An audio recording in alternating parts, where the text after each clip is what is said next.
મોટા ભાઈ, હજી તમારી તબિયત ખરાબ છે કાલની? હા બહુ સારું જ નથી થતું.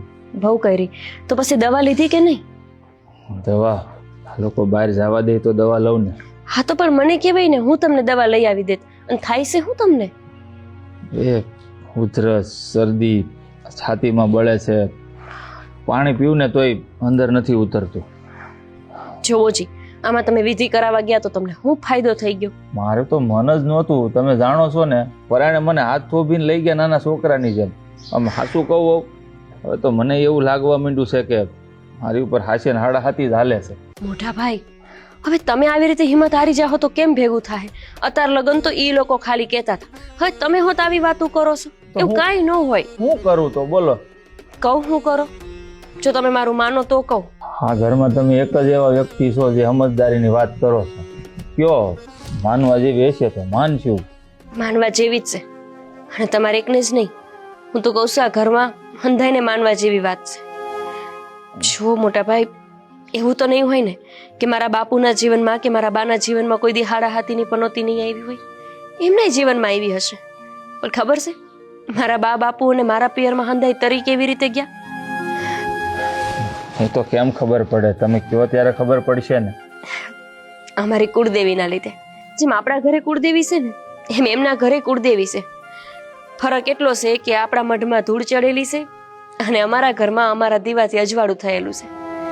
એટલે જ તે લગભગ કોઈ દી મારા બા અને બાપુના જીવનમાં ધૂળ જ ન ચડી. કહેવાનો મતલબ એમ છે કે આપણે જ્યોતિષો ઉપર, પંડિતો ઉપર ગમે એટલો વિશ્વાસ કરી લઈ. હું સમજુ છું કે એ આપણું સારું કરી શકે, પણ સાચું કહું, જેટલું કુળદેવી કરી શકે ને એટલું દુનિયામાં કોઈ ન કરી શકે. અને એટલે જ તમને સમજાવવા આવીશું કે જો હવે તમારે આ હંધાઈ પરોજણમાંથી બહાર નીકળવું હોય ને તો કુળદેવીનો છેડો ઝાલી લો, હંધુય સારું થઈ જાય. હા, અમે તે મા વગર દીકરા અનાથ કહેવાય. આટલી ખબર પડે છે તો પછી આજ સુધી આટલો મારક કેમ ભટકા? હું એવું નથી કહેતી કે કોઈના જીવનમાં ઉતાર ચઢાવ ન આવે, કોઈના જીવનમાં પનોતી ન આવે. હું તો એમ કહું છું કે આ હંધુય થાય, ઉતાર ચઢાવાય આવે, પણ એમાંથી આપણે હસતા મોઢે પાર પડી જઈએ જો કુળદેવીનો સાથ આપણને મળે તો. હા, વાત એ તમારી સાચી છે. જ્યાં કુળની દેવી જ રાજી ન હોય ને, ત્યાંથી પછી આપણાથી કોઈ રાજી ન જ હોય. સમજી શકું છું, પણ આ ઘરના લોકો સમજે ત્યારે ને. એમને સમજાવવાની હું કામ જરૂર છે? તમે સમજી ગયા ને તો તમે દીવો કરો ને. અને તમે આટલું હંધુય જાણો છો છતાંય તમને યાદ આવે છે કે છેલ્લે તમે આપણા મઢે ક્યારે ગયા હતા? આપણા કાકા કુટુંબમાં હંધાઈ જાય છે, પણ મેં કોઈ દી આપણા કોઈના મોઢે સાંભળ્યું નહીં કે કોઈ આપણા મઢે જાતું હોય. હા, શું કહું ને બહુ, માતાજીના મઢે તો જ્યારે મારા લગ્ન થયા ત્યારે ગયો હતો, અને પછી તમારા લગ્ન. એટલે જ તો આવી વેડા છે આપણા ઘરની. બાકી પનોતીની હું તાકાત છે તે તમને હચમચાવી જાય. વાંક આપણો છે. આપણે હંધે બારે રજડીએ છીએ, બહારના માણાને જઈને પૂછીએ છીએ કે હું માર્ગ છે આમાંથી નીકળવાનો, પણ આપણા ઘરમાં જે બેઠી માં, એને કોઈ દી સમજીને પૂછ્યું કે માં તું મને આમાંથી કાઢીશ કે નહીં, કે તું મારા ભેળી છો કે નહીં? આજે એક વખત આપણા માતાજીને જઈને દીવો કરો. ભલે ના મઢમાં કે એના ફોટામાં ધૂળ ચડી ગઈ હોય, પણ જો તમારી શ્રદ્ધામાં ધૂળ નહીં હોય ને તો કુળદેવી જરૂર સાંભળશે. હા બહુ, વાત તો તમારી સાચી છે. અમે કહેવત છે ને કે માએ માં બીજા વગડાના વાહ.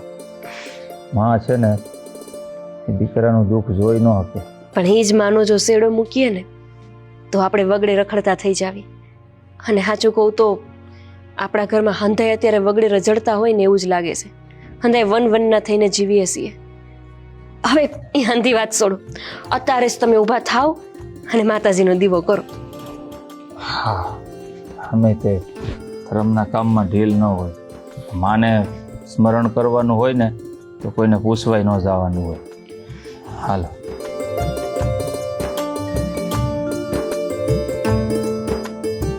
નથી જાણતી હું કે મારા કીધેલા વેણનો તમે વટક વાળશો કે નહીં, પણ હે કુળદેવી, જો તમારે આ ઘરમાં શ્રદ્ધા ટકાવી રાખવી હોય ને તો હવે એક જ માર્ગ છે.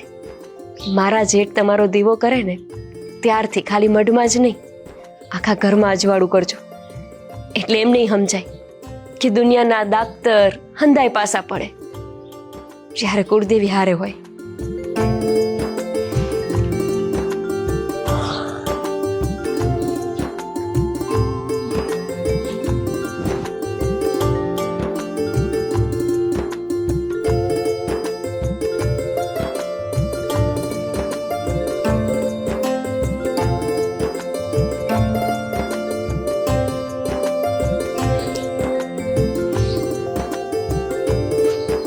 શું કરે છે અહીંયા?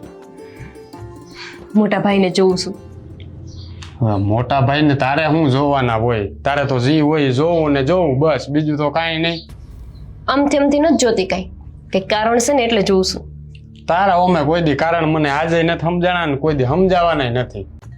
તમને ખબર છે, આજે પહેલી વખત આપણા લગ્ન પછી મેં જોયું કે આપણા ઘરમાં કોઈ કુળદેવીનો દીવો કરે છે. અને હવે મારે એ જોવું છે કે આ દીવો કેટલું અજવાળું કરે છે. આ હંધુય તમને તો બારોબાર જ જાતું હશે, કેમ કે તમે કોઈ દી દીવા કર્યા જ નથી. અને એક ભાભી છે. હા, અહીંયા શું હું ભાભી છે? કાંઈ નહીં, તમને તો હું ગમે એટલું કહી હંધુય માથેથી જ એ જાય. હું થયું આ સાગરભાઈ? કાંઈ નથી, ઊભા ઊભા દીવા કરે છે ને મોટા ભાઈ જોવે અહીંયા છે. જુઓ.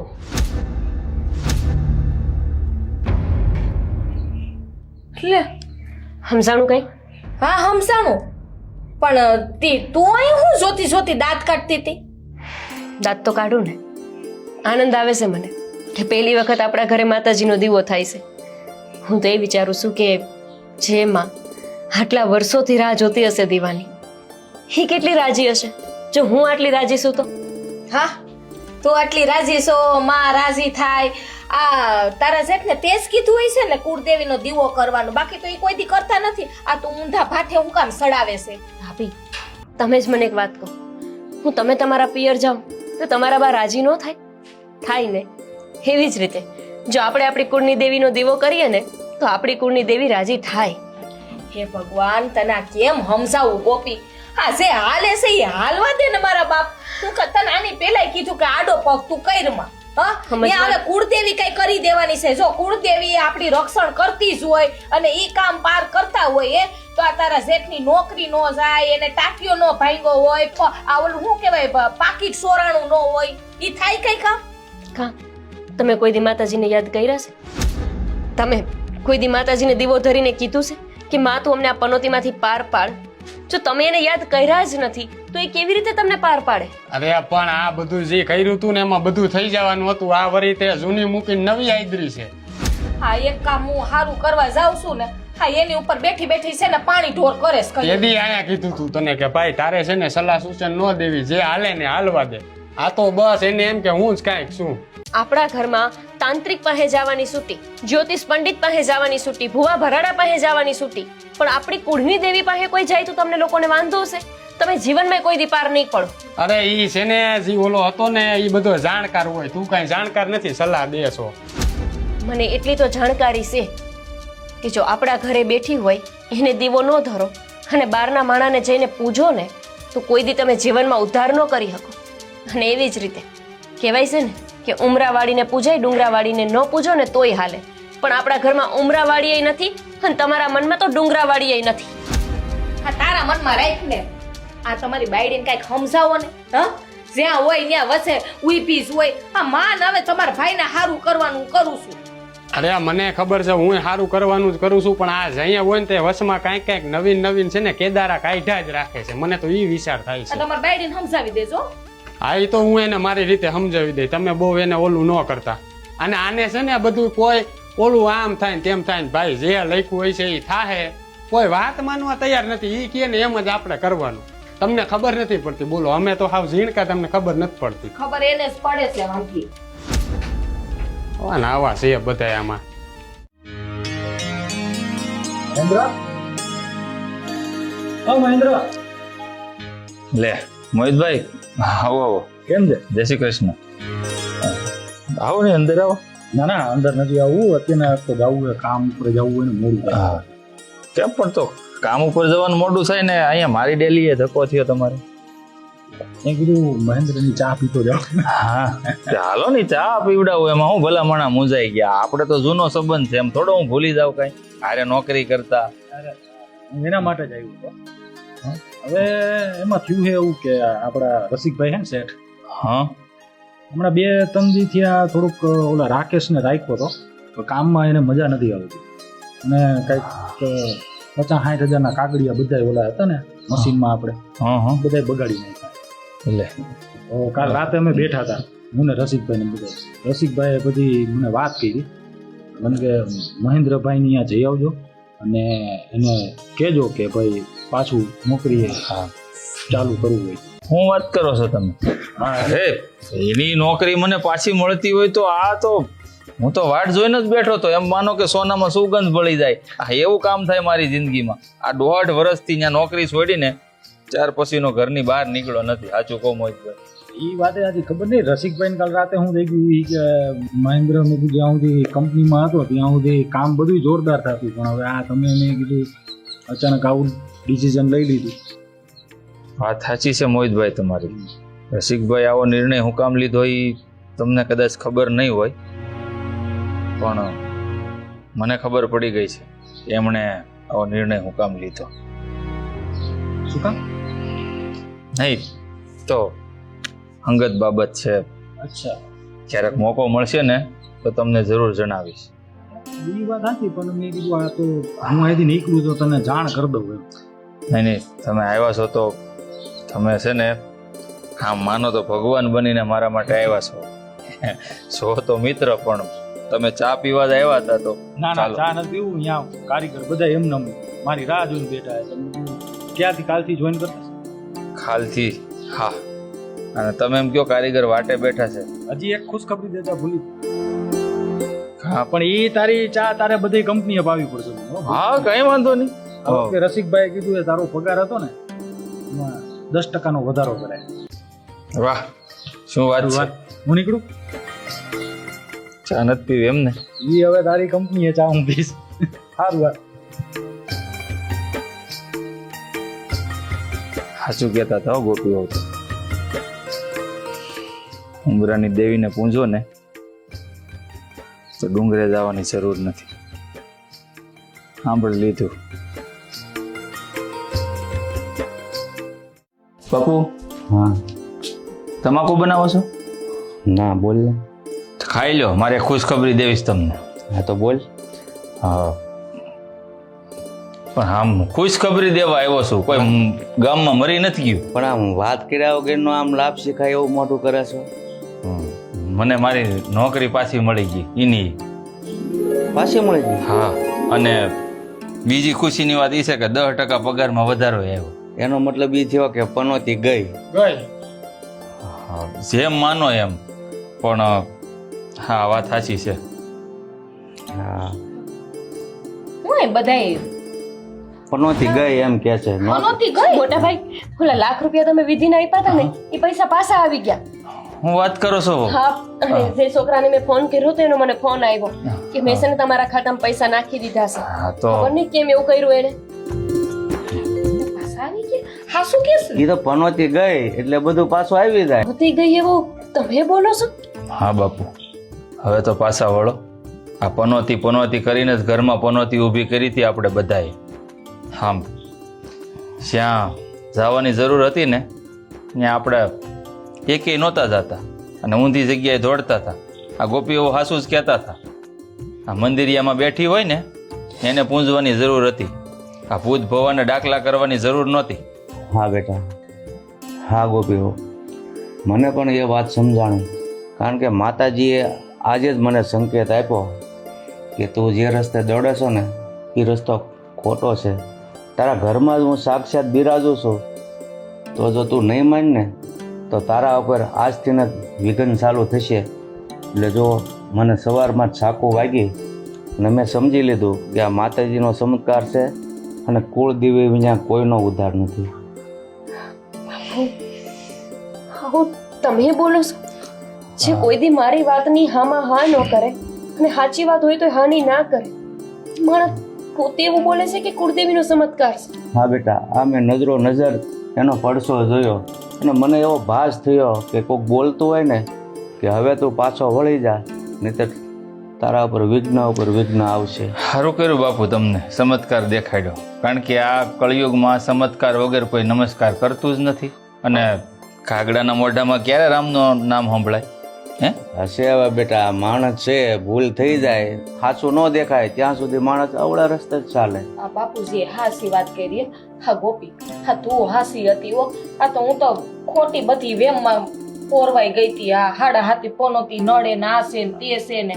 હવે જો હવે હું છે ને હા ઉઠી નાઈ ધોઈને અને છે ને પેલા હું કુળદેવીનો દીવો કરીશ. આજથી ને છે ને હું નિયમ લઉં છું. મને તો ત્યારે શાંતિ થશે જ્યારે મોટા ભાઈ કામ ધંધે લાગી જાય. અરે નોકરી મળી ગઈ છે બેટા એમ કે છે. અને મારા નોકરી મળી ગઈ? હા, એની ઈ જ નોકરી અને પગારમાં 10% વધારો. હાય સર, હા, હાસું જ ને. હું તો આમ જોતો હતો કે મારી આમાં હા બોલે. મેં કીધું કૂતરાની પૂંછડી સીધી કર. એટલે તારો બાપ શું હું કામ હવે સંભળાવે છે? તમને નથી કહેતો મારા બાપ. મને કે છે બાપુજી. પણ તમને ન કહેવાય. દાદા તમને નથી કહેતા મોટા ભાઈ. એમાં એવું હતું ને કે આ બાપુજીને કહેતા ને તો બધું મારે કરવું પડ્યું. પણ હવે જે થયું એ અમારી ભૂલ, બીજું હું. ના ના, ભૂલ તમારી કે મારી કોઈની નથી. સાચી ભૂલ તો બાપુજીની છે. બાપુજી, એવું કહેવાય કે વડીલ છે ને એ પોતાના સંતાનને માર્ગ ચીંધે, કયા રસ્તે હાલવું ને એ માવતર શીખવાડે. પણ જ્યારે માવતર રસ્તે માર્ગ ભૂલ્યા હોય, એ જ પોતાની કુળની દેવીને યાદ ન કરતા હોય, તો પછી તમારા સંતાન ક્યાંથી કરવાના? તમારી વાત સાચી છે બેટા. મને જ હવે માતાજીએ સાચો માર્ગ બતાવ્યો છે અને હવે મને વિશ્વાસ બંધાઈ ગયો છે કે કાંઈ પણ જીવનમાં મુશ્કેલી આવે ને તો પહેલા આપણી કુળદેવીને યાદ કરો એટલે બધા દુઃખ દૂર થઈ હા જાય. હાસી વાત છે બાપુજી. હા ઘરમાં છે ને આપણે એટલા બધા છીએ, પણ આ સૌથી નાની છે ને આ ગોપી વહુ છે, પણ એનામાં સમજણ શક્તિ છે ને બહુ આપી છે આ કુળદેવી માતાએ. નહીં, એનું કારણ મારા માવતર છે. મારા માવતરને મેં જન્મીને ત્યારથી કુળદેવીનો દીવો કરતા જોયા છે. અને જો આપણે આપણા માવતરને જોઈએ તો પછી સંતાન છીએ એ પ્રમાણે કરવાના જ ને. આ તો આપણા જ ઘરમાં મેં આવું જોયું કે પોતાની કુળદેવીને કોઈ યાદ ન કરે. ઉઠે, નાયા નો નાયા અને સીધા જ તે ચા નાસ્તો કરવા બેસી જાય. કરે છે ને યાદ. આ દુનિયામાં બધાય કુળદેવીને યાદ કરતા જ હોય, પણ ક્યારે ખબર?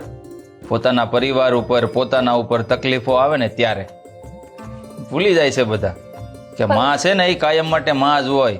આપણે જેમ ખોરાકની કાયમ જરૂર પડે ને એ માને છે ને પ્રાર્થનાની જરૂર હોય. એને રોજ પ્રાર્થના કરવી પડે તોય આપણે હમ જોવે, નકર જોવે નહીં. હા, પણ આજ તો સમજાઈ ગયું ને કે હાડા હાથી હું દુનિયાની ગમે એવડી પનોતી, અરે પહાડ જેવું દુઃખ હોય ને તો એ ભાંગીને ભૂક્કો કરવાની તાકાત આપણી કુળદેવીમાં છે. હા ગોપી, હવે હું શું કઉ છું ગોપી કે જો લાખ રૂપિયા પાછા આવી ગયા, હા તાર જેટની નોકરી આવી ગઈ, તાય છે ને કુળદેવી માતાની છે ને હું લાપસી કરી નાખું. ઈ કરો, ઈ કરવા જેવું છે.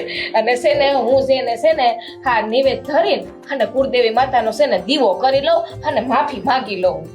હા ભાભી, તમે ઈ કરો. અને હું આપણા કુળદેવીના ફોટામાં જે ધૂળું ચડી છે ને એને સાફ કરી લઉં. બહુ દુઃખની વાત કહેવાય કે મેં મારા માવતરમાં આટલું જોયું હતું, તેમ છતાંય અહીંયા તમારા ઘરે આવીને હું તમારા હંધાઈના રંગમાં રંગાઈ ગઈ. અરે તમે તો છોડો, પણ મને કેવી રીતે ભાન ભૂલાઈ ગયું કે હું માતાજીનો દીવો કરું, હું રોજ એમના મઢને ચોખ્ખો કરું. પણ કઈ નહીં, જાગ્યા ત્યારથી હવાર મઢ ચોખ્ખો કરી લઉં. હા હાલો બેટા, લાપસી બનાવું. હું આવું માતાજીને પગે લાગવા. મોટા ભાઈ, હું જાઉં માતાજીને પગે લાગી આવું. અને નાના ભાઈ તરીકે જો મારી કઈ ભૂલ થઈ ગઈ હોય ને તો માફ કરી દેજો. ચાલ, જેની ભેગી હોય ને કુળદેવી ને કોઈ પણ હાડા હાથી છે ને કાંઈ બગાડી નથી શકતી. હે મારી માં કુળદેવી, લાજ રાખશે.